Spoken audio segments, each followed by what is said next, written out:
This is one of those cases that feels like it's been pulled straight out of a spy novel.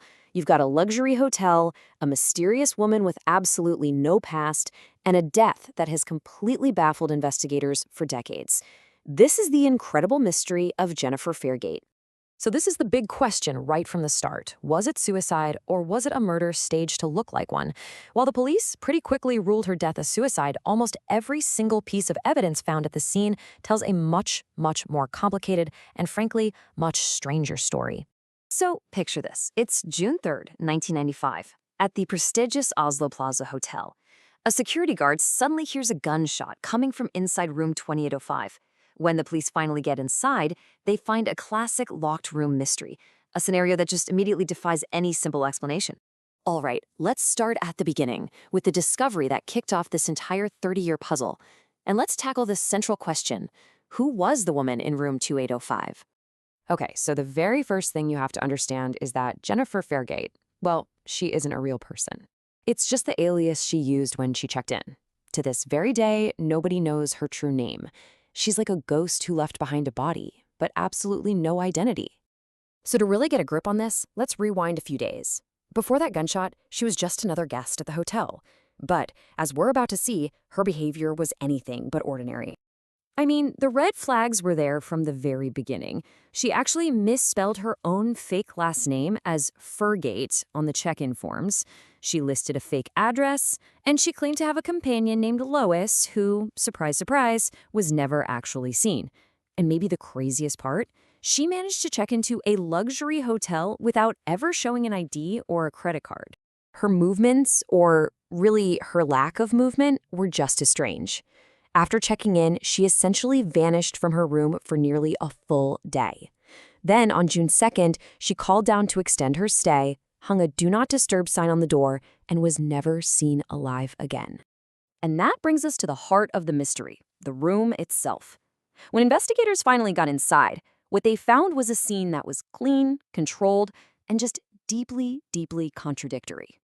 So this is one of the most bizarre details of the entire case, how she was found holding the gun. The official report describes this incredibly unnatural grip.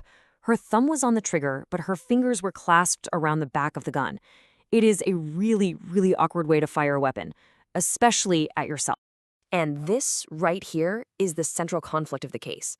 I mean, yes, the door was double locked from the inside and the gun was in her hand. Those are classic signs of a suicide. But there was no gunshot residue on her hands, which is nearly impossible. And even stranger, a second shot had been fired into a pillow, which was then placed under her head before the fatal shot was fired. It just doesn't add up. The items found in her room only make things stranger. There was a bottle of men's cologne, a briefcase filled with ammunition, and a tactical diver's watch. These aren't things you'd expect from a typical tourist, right? But they might fit someone in a very specific, maybe even covert role. And probably the most telling detail, every single label from her clothes had been carefully cut away, almost as if to erase any clue about where she or her things came from. What wasn't in the room is just as important.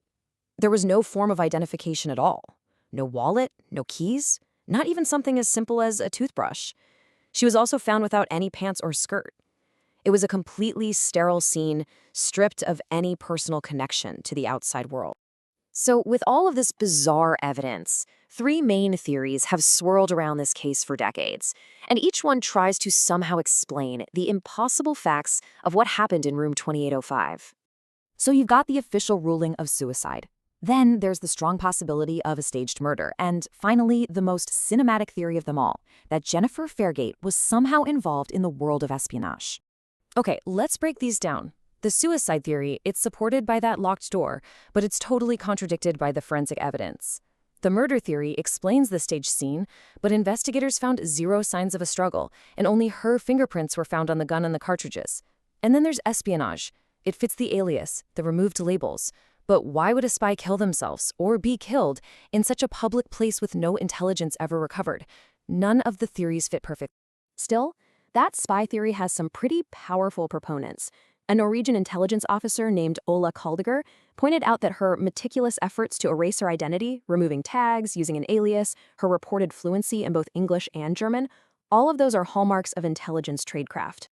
For 2 decades, the case just went completely cold. She was a ghost, buried without a name.